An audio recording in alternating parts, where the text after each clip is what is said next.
Coucou tout le monde. Salut tout le monde. Pour résumer, il y a 2 ans, on ne pensait pas acheter de camping-car. J'avais dit on n'achètera jamais de camping-car dans notre vie. Ben, on en a quand même acheté un. Et oui, on a passé le pas il y a plus d'1 an, on a commandé, 1 an et demi maintenant. Oui, on a attendu 1 an pour l'avoir. Il faut dire qu'au début, on avait des desiderata. Il nous fallait absolument un camping-car 4 roues motrices, surélevé et avec des sanitaires. Alors cette vidéo, elle est consacrée à ce que nous estimons comme avantages et inconvénients, et cela par rapport à notre type de voyage, parce que donc comme Francis vous l'a déjà dit, c'est un voyage et pas des vacances. Oui, je pense qu'il y a 2 sortes de camping-cars, des camping-cars prévus pour voyager et des camping-cars prévus pour partir en vacances. Donc ici, c'est, comme Fabienne l'a dit, c'est notre impression personnelle. Et alors, je ne sais pas ce que vaut Imer par rapport aux autres marques, mais il y a des avantages et des inconvénients. Mais comme je le dis à la fin de la vidéo, si c'était à refaire, je pense qu'on rachèterait le même camping-car. Point de vue budget, par rapport à d'autres marques, c'est ce qui nous convient. Ouais. J'espère que vous profiterez de notre expérience. Vous pourrez également vous faire votre propre opinion si vous voyagez. N'hésitez pas à nous donner votre avis si vous êtes aussi des gens du voyage. Pour les autres personnes qui ont un camping-car et qui voyagent longtemps, ils peuvent nous dire un peu ce qu'ils pensent de notre camping-car et eux ce qu'ils ont de mieux sur le leur. Et puis s'il y a des gens qui ont aussi un Imer comme nous et qui ont apporté des modifications, ben, on est ouvert aussi aux expériences des uns et des autres. Donc c'est toujours bon à prendre. Et dans une des prochaines vidéos, on vous parlera des problèmes qu'on a rencontrés avec un importateur en Belgique. Beaucoup de problèmes. S'il voit la vidéo qu'on va faire sur lui, je crois qu'il va pleurer. Et on a quand même des petits soucis avec l'importateur qui ne répond pas à nos mails. Ou qui mettent du temps à répondre, on doit chaque fois les relancer, ils ne sont pas toujours sérieux. Pour vous dire, on est au Mexique.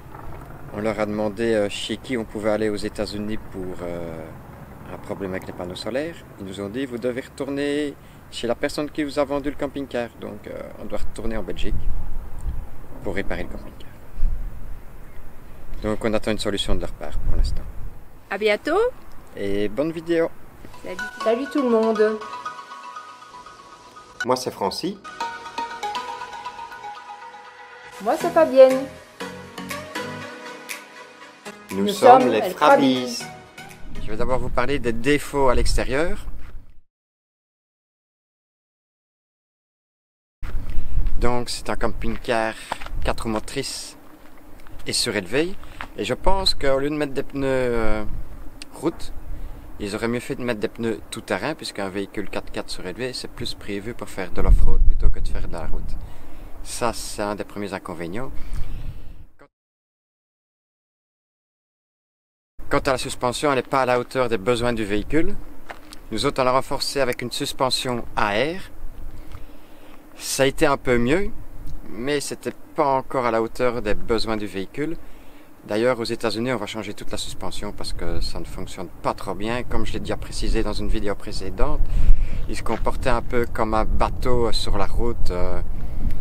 Il rebondissait, il flottait sur la route quand il y avait une bosse ou une fosse.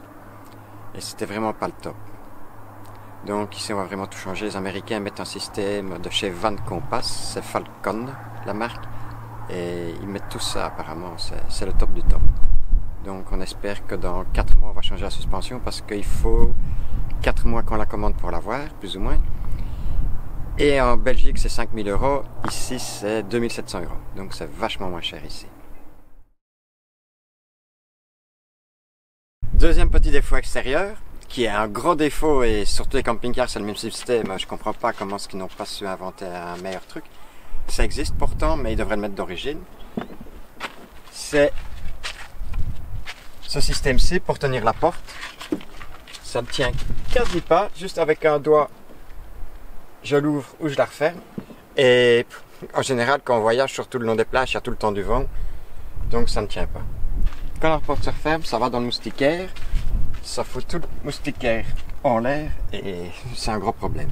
Oui. Et alors je vais vous montrer nous autres la petite astuce qu'on a trouvée. Alors petite astuce que nous autres on a trouvée, on prend une petite sangle.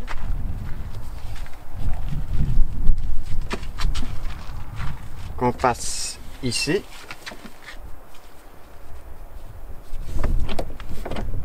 Et voilà, ça ne bouge plus, on peut laisser la porte ouverte. Et c'est reparti, on va la retirer, c'est facile. Petit souci qu'on a eu aussi, en roulant on entendait un bruit de malade, on se demandait ce que c'était. Et ben c'était le joint ici, qui était complètement décollé. Et on l'a recollé, avec de la super glue tout simplement.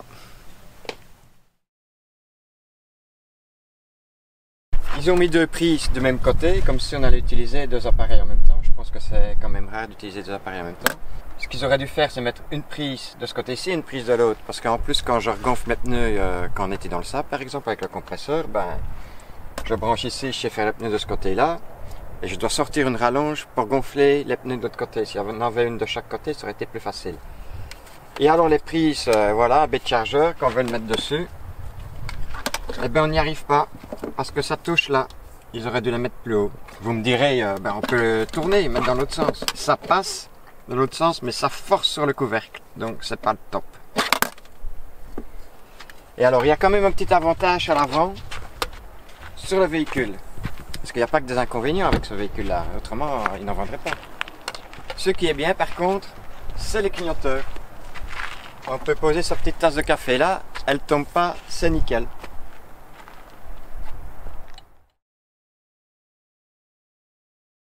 Gros avantage du véhicule, ben, la soute elle est super grande quand même et vous avez pu le voir dans une autre vidéo, nous avons fait en détail tout ce qu'on mettait dedans. Ça c'est quand même bien, on peut mettre un scooter, on peut mettre deux vélos, il y a de la place. Et ce qui est pas mal fait non plus, c'est les petites lampelettes ici de chaque côté,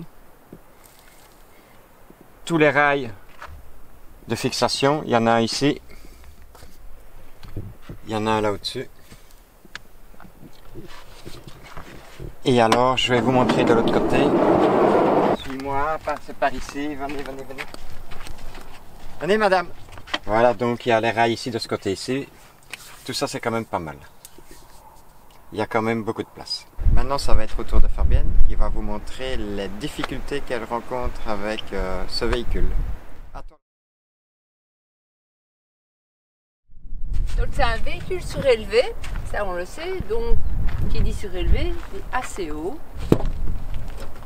Si vous êtes en pleine forme, ça va, il n'y a aucun souci, vous n'allez rencontrer aucun problème pour monter cette marche, mais pour peu que vous devez donner un effort sur vos genoux, ça va être difficile. Donc il y a juste une marche et il n'y a pas de poignée pour se hisser, donc voilà, il faut trouver le moyen pour monter dans le véhicule. Donc ça, pour moi, c'est un inconvénient.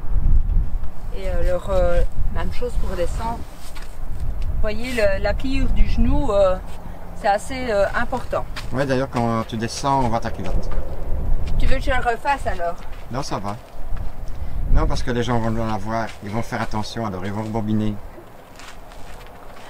Mais si tu rentres par la porte arrière, c'est plus facile quand même. Oui, alors moi, je vais par l'arrière. C'est un peu mieux.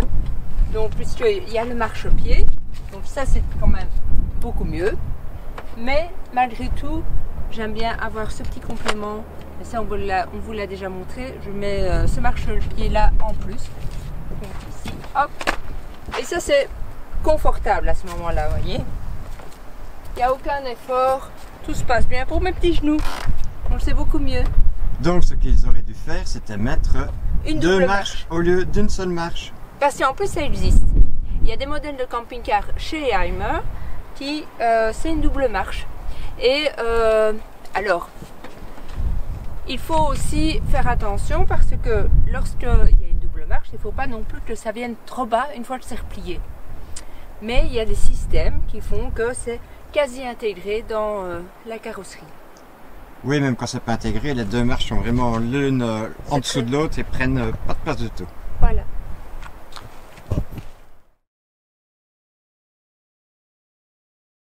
Gros souci qu'on a eu aussi, c'est que dans la soute, on avait mis 450 kg avec le poids du scooter.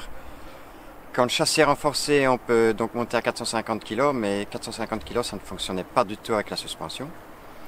On est redescendu à 300 kg en retirant certaines choses qu'on avait besoin, et là, ça fonctionnait vraiment mieux. Et c'est vrai que la soute est volumineuse, on a tendance à mettre beaucoup dedans, mais je pense qu'il ne faut pas. C'est une grosse erreur. Autre chose aussi, le réservoir d'eau propre et le réservoir d'eau grise sont montés à l'arrière, ce qui donne plus de poids sur le porte-à-faux, et ça influence aussi, point de vue suspension et comportement, sur la route. Si ça avait été possible, ça je ne sais pas, ça aurait été de mettre un réservoir d'eau de ce côté-ci, ici derrière parce qu'il n'y a rien, sauf que nous on a monté une bouteille de gaz, mais s'il n'y avait pas la bouteille de gaz, on sait mettre un réservoir d'eau ici propre, et mettre le réservoir d'eau grise de l'autre côté pour équilibrer. Et comme ça, le port a été au milieu et pas en porte-à-faux. On a eu aussi un souci, c'est qu'il y avait trop de poids du côté droit. Et donc, quand je mettais la pression dans la suspension à air, je devais mettre 5 kg côté droit et 2 kg côté gauche. Et ça, c'est parce que la roue de secours était montée à droite, alors que j'avais demandé qu'on la monte au milieu. Le réservoir de gaz était monté à droite, plus tout ce qui est cuisine est à droite, le frigo est à droite, donc tout le poids était à droite. Ce que j'ai fait, j'ai remis la roue de secours de l'autre côté et j'ai essayé de rééquilibrer en poids et mettre le plus de poids possible de l'autre côté pour répartir. Et je suis arrivé à ce qu'on mette la même pression dans les deux boudins d'air qu'on a rajouté pour la suspension.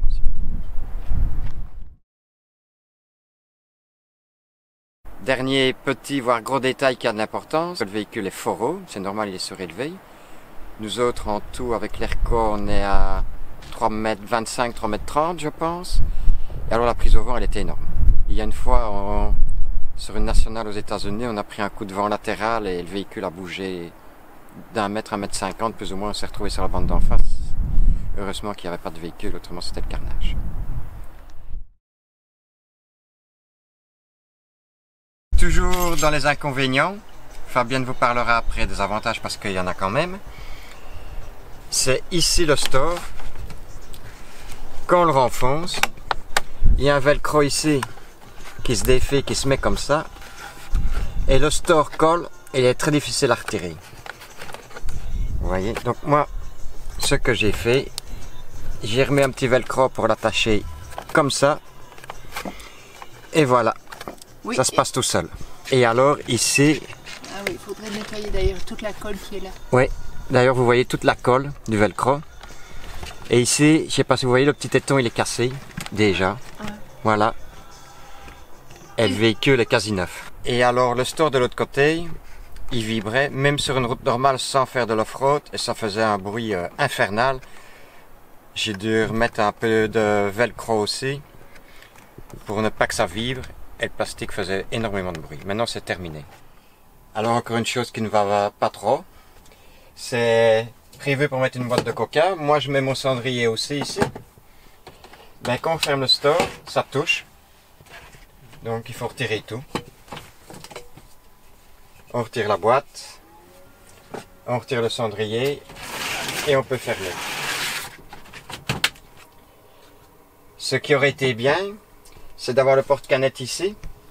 Aux États-Unis, dans leur Mercedes Sprinter, ils ont 4 porte-canettes à la place de cette console-là, mais qui est d'origine. Et c'est une pièce qu'on s'est changée qui existe chez Mercedes. Donc ça, ce serait bien d'avoir cette option-là.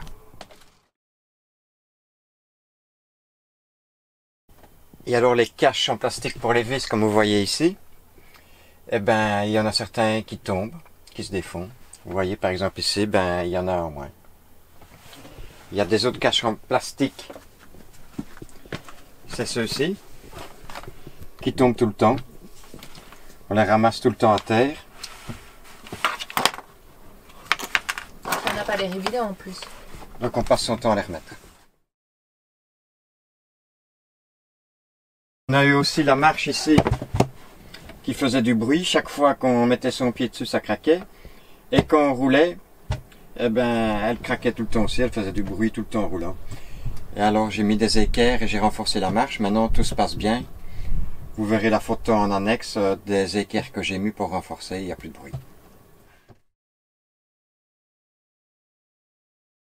Autre petit souci ou petit défaut qu'on a eu aussi, c'est une planche ici qui s'écartait et que j'ai dû renforcer avec 2 équerres. Voilà, ici il commençait à y avoir un écart. Et donc j'ai dû renforcer avec 2 équerres ici. Vous voyez, pour éviter que ça s'empire.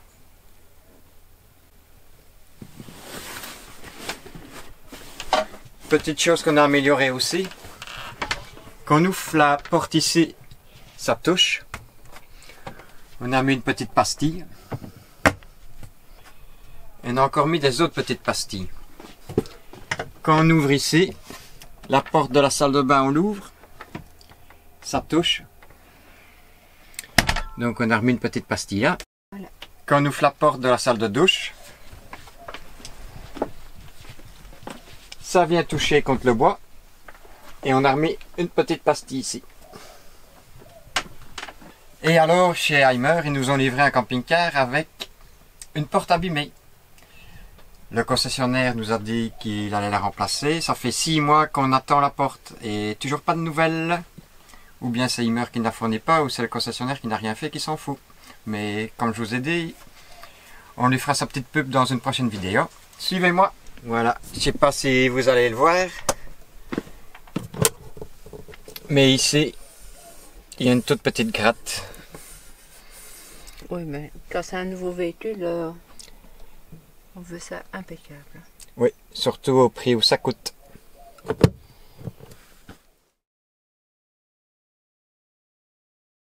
Les tiroirs ici, la fermeture était mal réglée, il y a une petite fermeture ici. Quand on roulait, il bougeait vraiment comme ça en roulant. J'ai fait que de régler la petite latte qui est ici en dessous en plastique. Et maintenant ça fait plus de bruit. Tu penses qu'il vérifie tout Non, il ne vérifie pas quand il vend un véhicule. D'ailleurs la prise ici de courant ne fonctionnait pas. Il y avait un câble qui était déconnecté. Et quand on fournit un véhicule, on vérifie si tout fonctionne quand même. Enfin, moi, il me semble, c'est du bon sens. Ce qui est un peu ennuyant aussi, je ne sais pas quelle était la solution.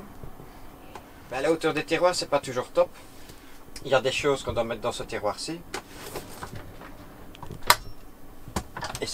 Et d'autres ici.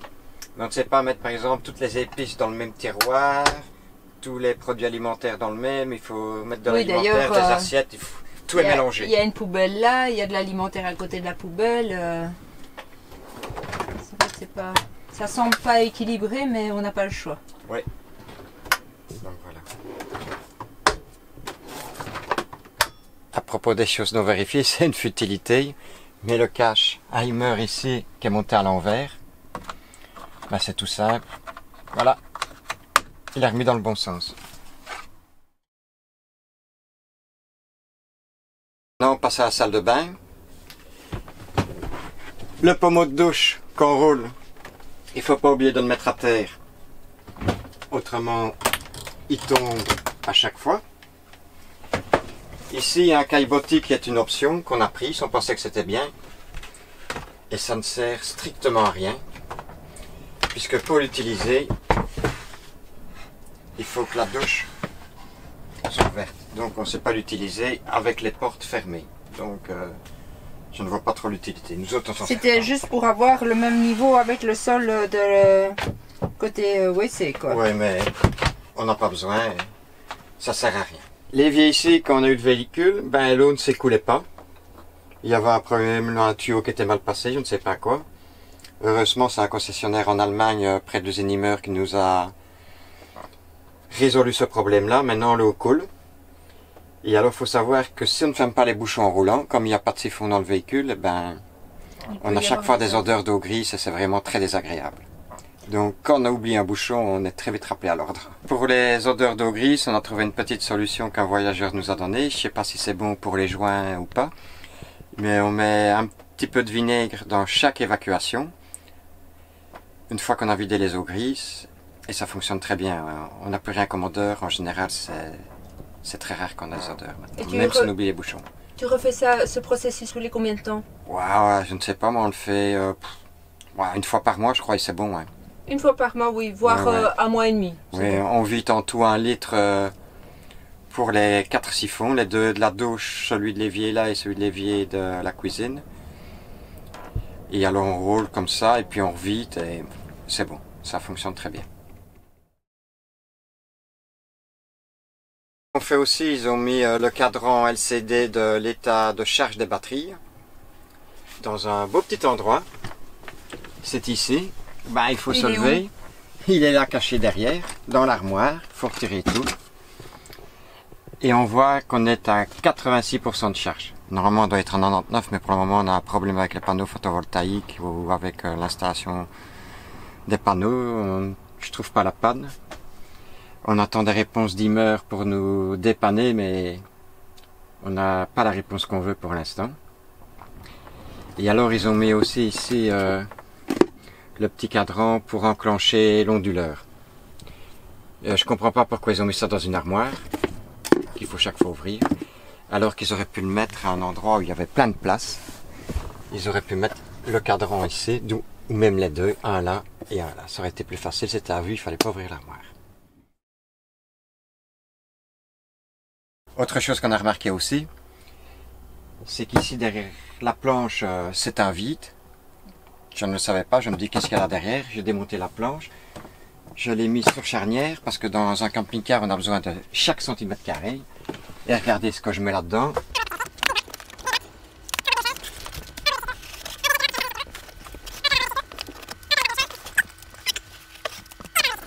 Et ça c'est de chaque côté. Ça c'est un gros gain de place qu'on a eu. Parce qu'en plus aux États-Unis, acheter 4 rouleaux de papier WC en essayant ne trouve pas, c'est 12 ou 24. Et ils sont plus gros qu'en Belgique. Ils font tout en plus gros aux États-Unis. Voilà le résultat. Ce système C, une première sorte de poignée. Une deuxième sorte de poignée pour ouvrir les tiroirs. Poignée au bouton, c'est comme vous voulez. Une troisième sorte pour ouvrir.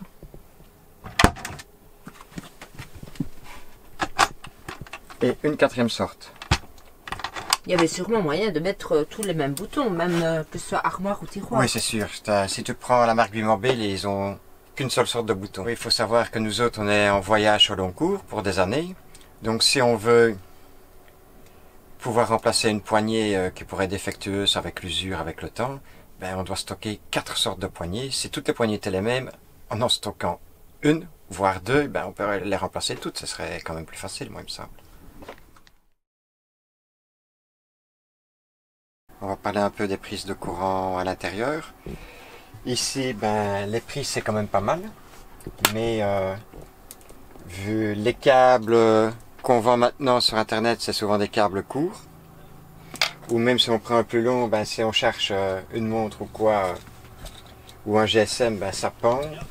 Ça aurait été bien de mettre peut-être plus bas, ou mettre une petite étagère ici pour poser le matériel qu'on cherche. D'ailleurs, nous autres, on va remettre une armoire ici, à cette hauteur-ci, pour pouvoir déposer ce qu'on met chargé. On a eu une mauvaise blague d'ailleurs. Oui, on a une petite mauvaise blague, mais ça n'a rien à voir avec Imer. On avait mis charger une télécommande pour notre pied, pour notre trépied. Et ben, on donnait ça c'est la télécommande qui fondait, et encore un peu on avait le feu. Si on avait mis charger la télécommande la nuit, et ben, le camping-car cramait. Et alors les autres prises aussi, c'est ici.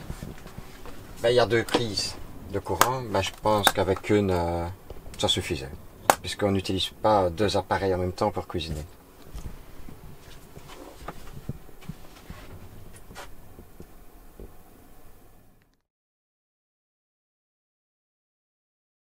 Et alors les 2 derniers petits détails.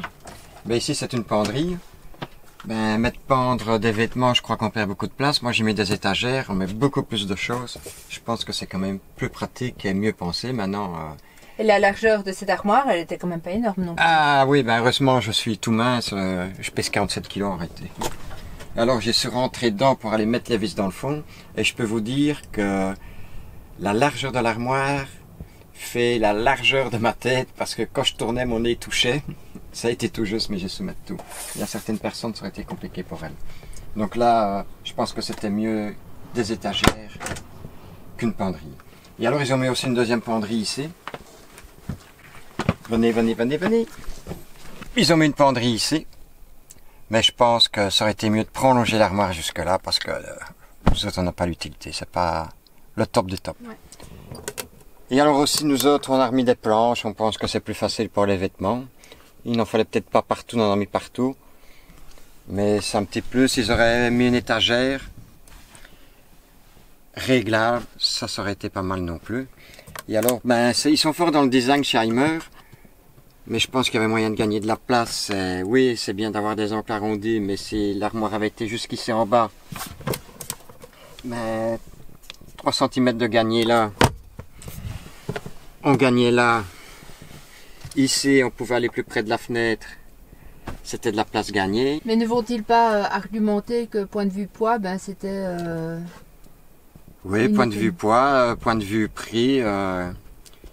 Pour ça, il faut prendre ce qui donne chez Heimer. Si vous voulez du sur-mesure, il faut aller dans d'autres marques comme, je vais encore revenir chez eux, mais Bimobile pour moi. Ben ici, je pense que j'ai fait le tour de tout ce qui n'allait pas. Mais il ne faut pas croire que c'est un mauvais véhicule. Il y a peut-être pire, il y a peut-être mieux. Nous autres, c'est notre premier camping-car, donc on n'a pas d'expérience. Et Fabienne va quand même vous parler des qualités, parce que le véhicule a quand même des qualités. Je vais être moins longue. Ah, tu vas être moins longue, il y a plus de défauts que de qualités parce que c'est plus facile de critiquer. Notre véhicule, c'est un Mercedes Sprinter 3 litres V6, boîte automatique.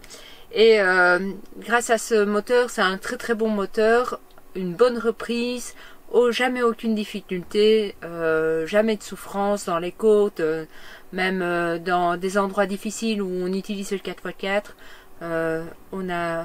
Mais ça passe partout. Ça passe partout. Alors par rapport à justement ça passe partout, le format est idéal pour emprunter jusqu'à présent tous les chemins, aussi bien sur la plage que des tôles ondulées, mais ça on va devoir remédier juste au problème de suspension. Et sinon oui, ça passe partout, c'est nickel. Maintenant, dans le mainland, dans les autres pays, on verra. On verra, parce que de ce qu'on a déjà entendu, le problème qu'on pourrait rencontrer, c'est par rapport à la hauteur du véhicule. Et là, quand les arbres et les branches reviennent sur les routes, ça, il faut faire attention. Et surtout les câbles électriques aussi. Oui, ça, on est assez vigilant. Il faut bien avoir 2 paires d'yeux pour regarder à tout cela.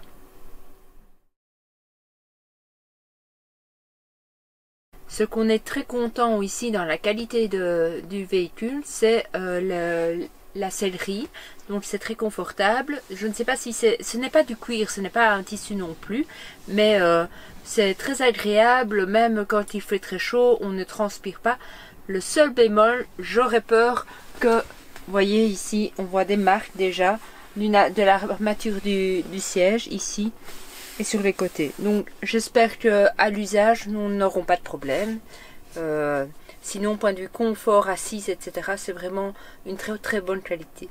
Et on n'a pas eu de problème avec une tirette dans la coudoir? Ah oui. Alors ça, c'est d'origine.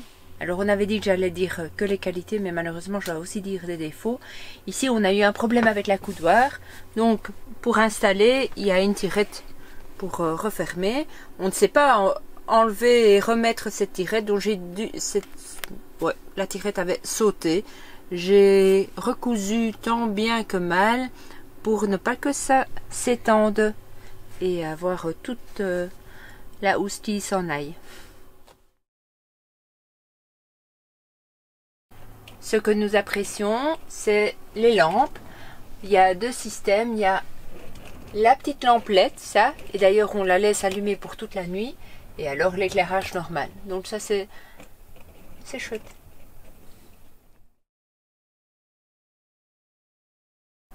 Alors ils n'ont pas lésiné sur les prises USB. Il y en a ici.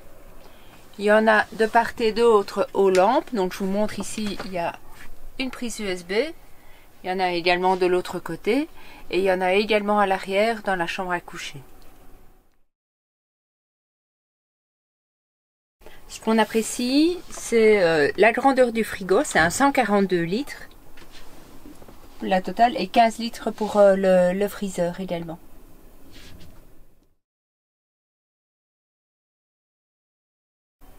Alors on a beaucoup de chance, on a énormément de miroirs, il y en a un ici. On a quand même notre reflet ici dans le frigo. Il y en a un là à la salle de bain et un deuxième dans la salle de bain. On ne manque pas de miroir. Ce qui est chouette dans la salle de bain, c'est le rangement. Donc pour l'armoire, il y a beaucoup de volume.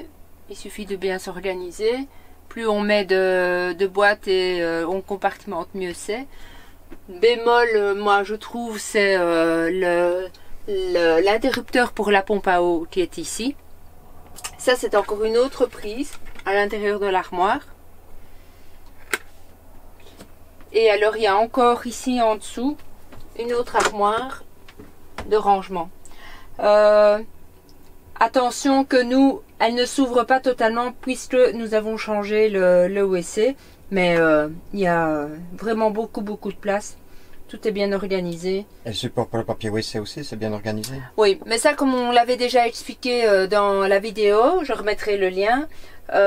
Tu as dû changer le niveau du distributeur parce que avec la grosseur des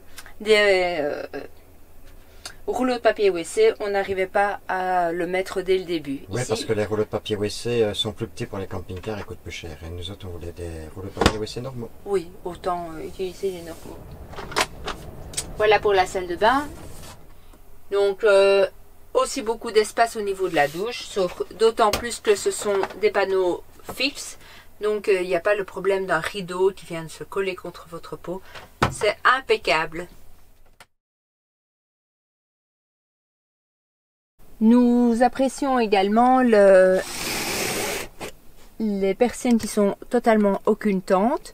Donc il y en a évidemment à chaque fenêtre, plus celle de toit.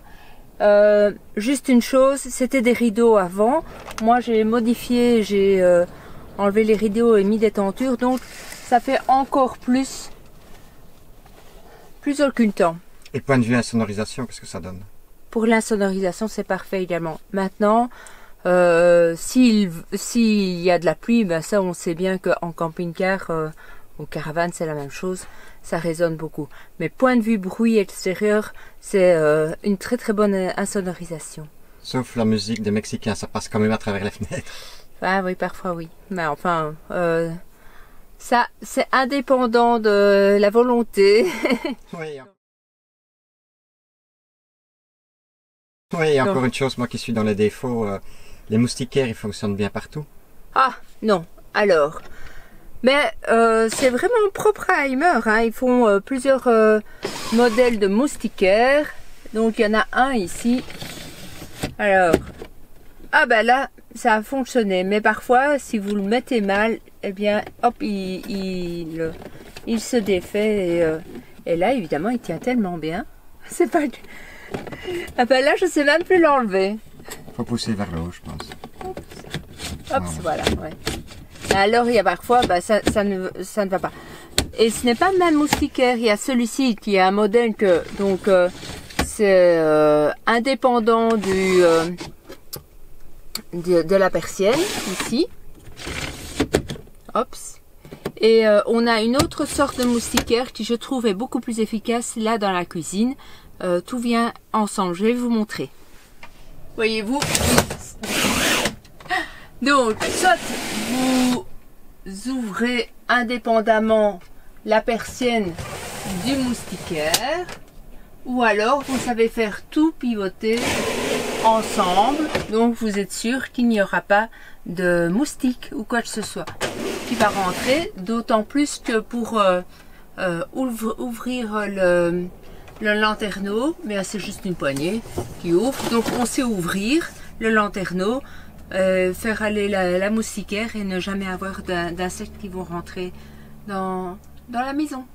Et je pense encore à un petit défaut qu'il y a encore. Dans la salle de douche, ils ont mis quoi comme lanterneau? Un lanterneau opaque. Oui. C'était nécessaire de ne pas pouvoir voir à travers? Non, je pense que ça c'était inutile d'avoir mis encore un lanterneau là, opaque. Ça aurait été mieux en transparent parce que quand tu prenais ta douche, tu voyais le ciel étoilé. Parce que je pense que pour te voir dans la salle de douche par le lanterneau au-dessus, c'est si tu es garé sous un building. Oui, voilà, exactement. Donc, dans la chambre ici, on a un côté qui a 1,90 m, l'autre 1,84 m. Donc pour nous, on fait aux alentours d'1,65 m, 1,67 m. C'est nickel. Il ne faut pas oublier que lorsque vous avez votre tête, elle n'est pas au bord, donc il faut considérer cela. Par contre, si c'était les lits dans l'autre sens, mais là il y a 2 mètres. Oui, ben, de toute façon, on dort dans ce sens-là, mais il y avait l'option de rajouter un coussin ici, oui. Et alors à ce moment-là, il y a moyen de dormir dans l'autre sens. Tout à fait. On met le coussin, il y a des renforts pour protéger, je pense, les vitres et les moustiquaires, mais voilà, nous on reste dans ce sens-là. Oui, maintenant, il ne faut pas oublier que si vous ajoutez le coussin supplémentaire avec la planche, c'est un peu plus compliqué pour monter ici. Oui, mais c'est fourni avec une petite échelle. D'accord. Ah ben voilà, vous avez toute l'explication. Oui, alors si on dort dans l'autre sens, l'inconvénient c'est qu'il y en a un qui se lève la nuit. Ouais, nous c'est pour ça qu'on a choisi les lits jumeaux, parce que je me lève souvent et puis alors comme ça, ben, il n'y en a pas un qui passe par-dessus l'autre. Dans ce cas-là, on n'en a pas besoin. Nous avons choisi d'utiliser les lits de façon lit jumeaux, mais vous avez le choix, donc vous mettez dans un sens ou dans l'autre, mais nous on préfère comme ça. Oui. Ce qui a aussi l'inconvénient si tu dors dans l'autre sens, c'est la hauteur entre l'armoire et le lit quand même. Ouais, il faut quand même faire attention.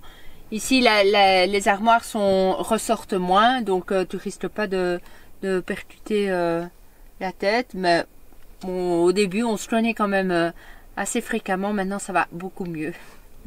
On a moins de bosse à la tête. Mais c'est vrai, hein, il faut calculer parce que là, hop, on sent les cheveux qui frôlent, alors hop, on incline la tête et c'est beau. Voilà.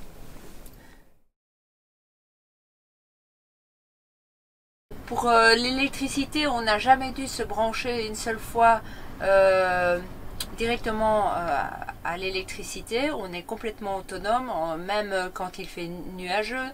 Au début, on a testé le camping-car en Europe et on avait eu du mauvais temps, de la pluie, etc. Jamais on a dû se brancher. On est autonome à 100%. On a 3 batteries, 2 au lithium et une gel, je pense.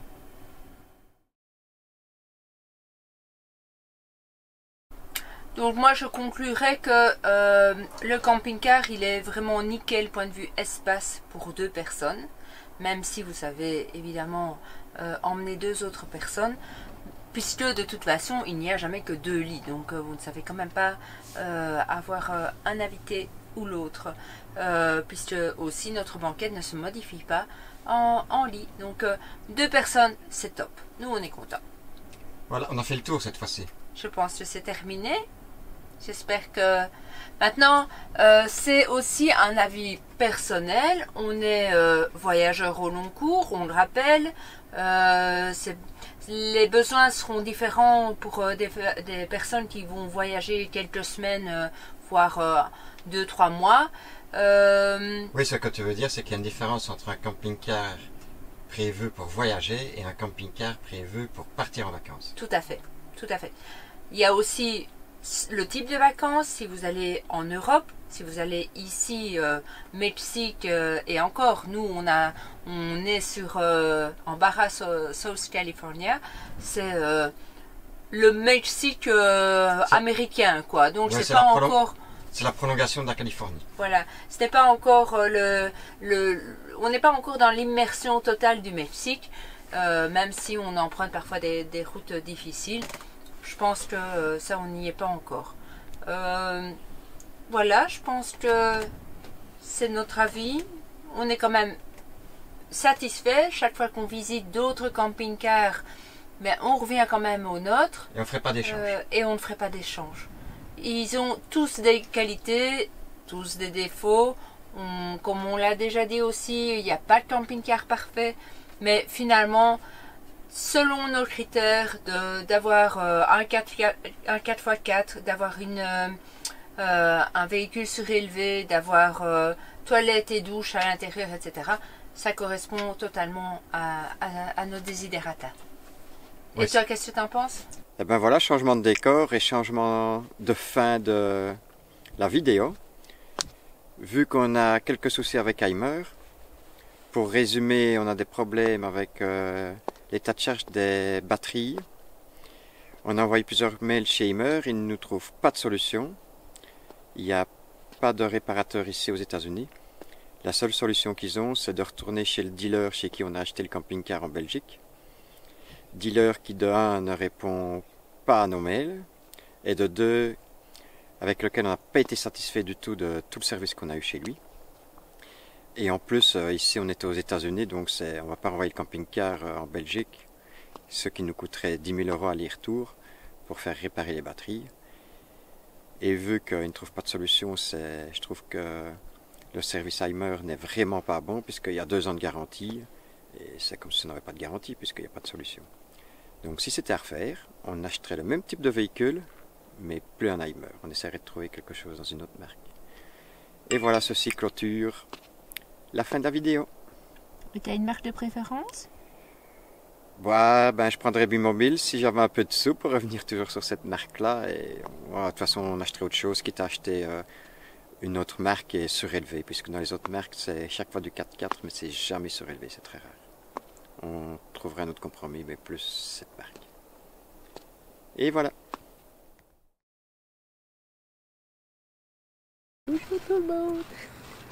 C'est ça.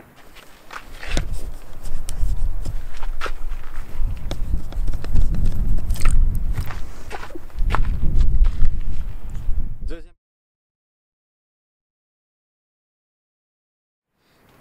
Coucou. Oui, mais et on dit quoi? Vous faire votre propre opinion. Oh, hop, hop, hop, hop, hop. T'arriveras à t'en sortir? On met un peu de vinaigre dans. Est-ce qu'il y a bien dans le camping-car? Destination à 16h19. Ta gueule, toi! À chaque fois, tu te fais avoir. Ahora deseado frisbee y póngale un me gusta. Abonnez-vous au Frabiz. N'oubliez pas Le le petit pouce bleu. Abonnez-vous au Frabiz. Mettez un petit pouce bleu. N'oubliez pas le petit pouce bleu et abonnez-vous au Frabiz.